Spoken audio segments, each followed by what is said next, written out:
time. Yay! Hey, Patrick. What, SpongeBob? I got a real juicy one for you here. Okay. How long is this gonna take, SpongeBob? Oh, I don't know. Maybe a couple of minutes. I guarantee you'll be entertained. Oh, if you say so. Hey, where's Gary? I want Gary to hear this too. So this is going to be about how I became a security guard when I was of a tender age, at like 19 years old. And it was because of a cadet officer, actually. And his name was Officer Cadet Murray. Now, I had done staff cadet, a basic course drill sergeant, because that's what I was, you know, and all the events that took place in that summer, you know, amidst the backdrop of the sandbox wars in Afghanistan and Iraq. You know, it was a very tense time. All of the teenagers, myself included, a lot of them were geared up and gung-ho to join the reserves or the reg force after their cadet careers had finished. I mean, that's the point of the program, isn't it? Genius. Anyways, so we part ways at the end of the course. You know, I get my unit commendation and all that stuff for what I did. And, you know, it's like, I didn't think I would ever see him again. I didn't think I would ever see Captain Cunningham or Corporal Tiley or I'm gonna pull up the sweater so I don't forget their names. Give me a second. Okay. 1, 2, 3, 4. Tell me that you love me more. There's only like 3 steps to my. Here we go. Okay. Anyways. Okay. So Major Vitale. And then Lieutenant Arnott. And then Master Corporal Redmonds. So those were our military trainers, you know, because the cadet program in Canada, even if it's run by a civilian organization, is a cooperation between the sponsors that happen to they give their contributions to the league. So either the Air Cadet League or the Sea Cadet League or the Army Cadet League. And then they distribute the money amongst all the squadrons. Now, what I learned by being under Officer Cadet Murray's command in 36th Platoon was, of course, a few things about himself. And one of them was that he was connected to the Irving family in New Brunswick, but he was considered to be a black sheep. He didn't fit in with them. He was a little bit too vulgar. He liked to play around with people. You know, he was mischievous. He liked to do impressions and make people laugh. You know, he's an all-around good dude, as far as I could tell. You know, why would you put someone that wasn't near vulnerable teenagers that are highly susceptible to influence, right? And the cadet program is like the nest of so many prominent people, not only within the military, but also within politics and the civilian world. I rub shoulders with the children of multimillionaires and of generals and colonels and of warrant officers. Like, this isn't a joke, guys. I don't know why some people think that it is. Anyways, so I'm riding my bicycle with one of my buddies, and I'm going down Viscount Road. And I'm just cruising, right, on this downhill bike. This free ride downhill bike. A completely murdered out Norco A-line that had a fifth element coil shock with a titanium spring and a 888 RC. You know, this with like haze purples, Diablos components, EX 729s on what did I put them on? On it was either a Hadley or a Chris King rear hub, right? So this thing was the tits. It was the bee's knees at the time. It just, and we used to ride them, our individual bikes. Like my friend had a specialized big hit with a monster T on the front, and then at one point in time he had an avalanche shock on the big hit and a super monster. Like, this stuff doesn't exist anymore in contemporary mountain biking. But that's besides the point.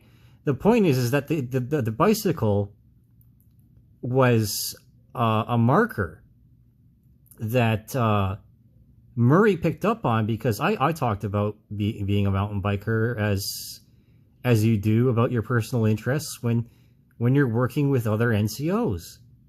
Like, you're there. Why not just try to make some friends? Not everyone has to be your enemy, you know.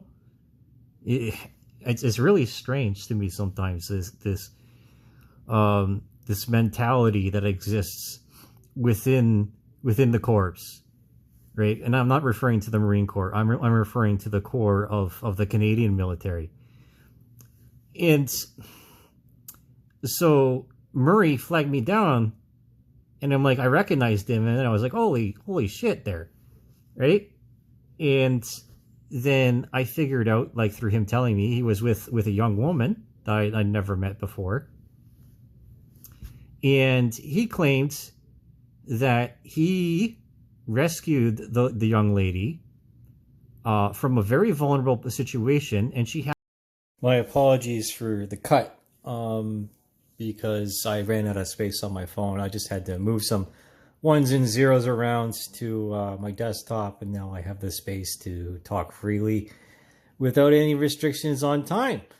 But I won't waste your time. Anyways, so this young lady was in a vulnerable position and was actually being exploited by a higher-ranking cadet officer in the Army Cadet Unit, that for which Officer Cadet Murray was also serving.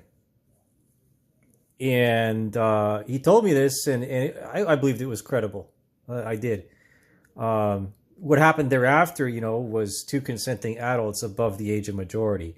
And, you know, that I have no prejudice against that. You know, obviously, it wasn't like a damsel in distress kind of scenario, and it wasn't like Officer Cadet Murray was explicitly, you know, targeting or predating on young people. Again, the baseless accusations that you face, especially as a man, or especially exceptionally as a single man, that happens to work around children in this day and age, has a great degree of vulnerability in itself. You know, all it takes is one person to say the wrong thing, or you say the wrong thing to a child, and then all of a sudden their parent is having a meltdown and accusing you of unscrupulous things, when there was nothing of evidence to suggest what they're accusing you of. And you know, it's not like the cadet program itself is infallible. And these bad apples, again, is not unique to just older men, because the majority of the officers in the cadet program are retired Reg Force or reservists themselves. And the CIC, the Cadet Instructor Cadre, it's a Reg Force unit with reservists serving in their capacity at their local unit level. Simple stuff, really. So, you know, you get to be known very well known, especially with the rigorous background checks that you have to go through in order to be around children, or at least you would hope so. Anyways, it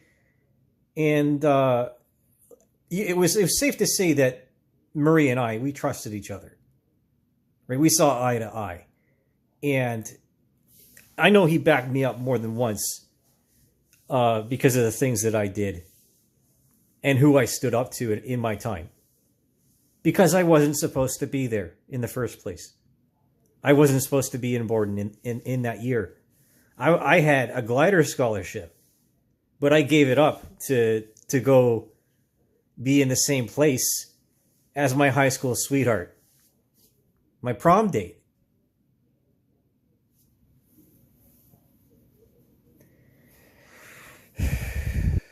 So through this summer is the same summer that my eldest sister got married, and things in this area, they were still booming, right? It was a manufacturing Shangri-La.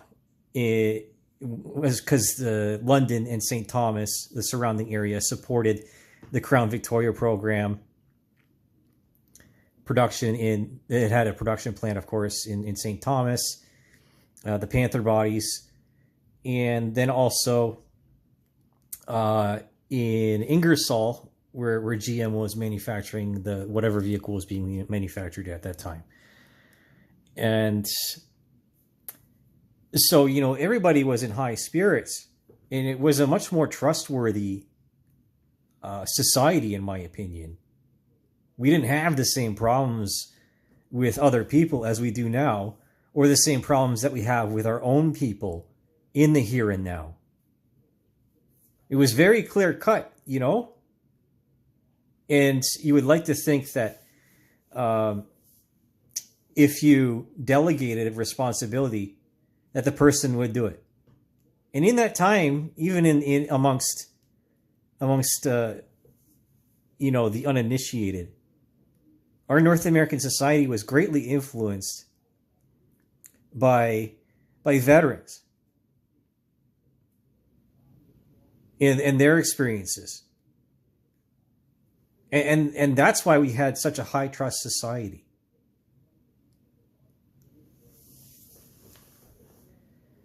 So I get on board with Murray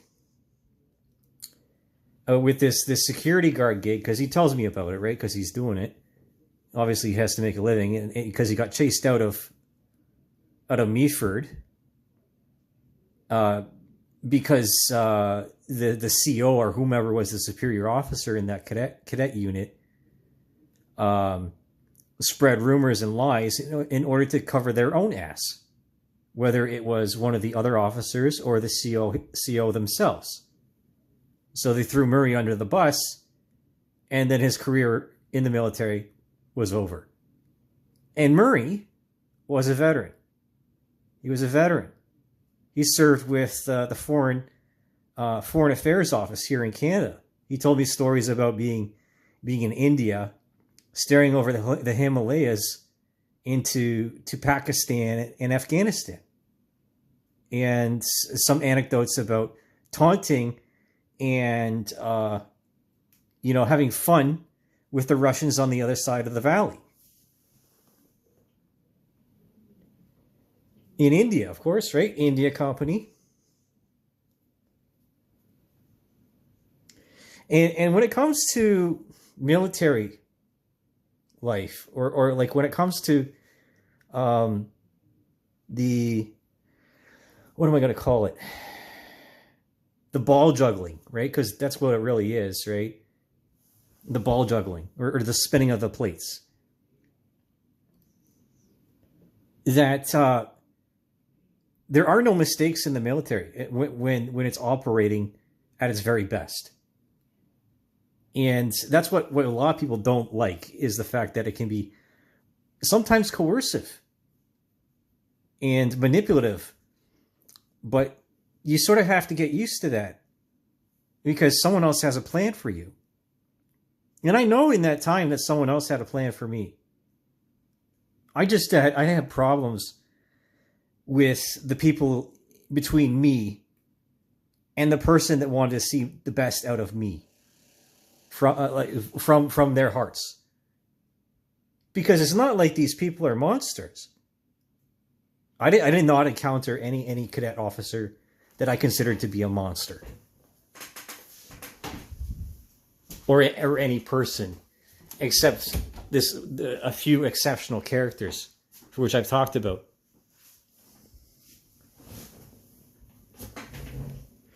So Murray and I,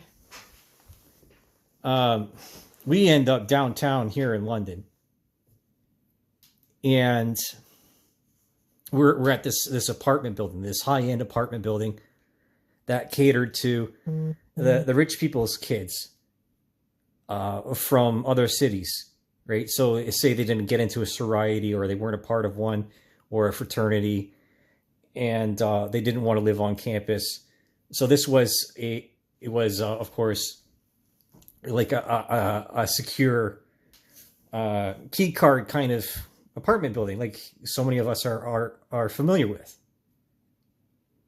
And that's where I learned to deal with the drunken public.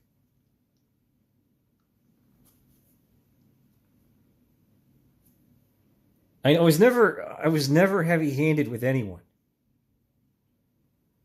And that's what irritates me, is that I didn't discipline people with reprimands or with punishments. I showed them what they were doing wrong. I told them why it was wrong. And then the correction was done and it was finished. Right? You didn't go back to it to tear the Band-Aid off. You didn't punish people for making mistakes. And that's what I liked about cadets. That's what I liked about the military that was of the era of those people.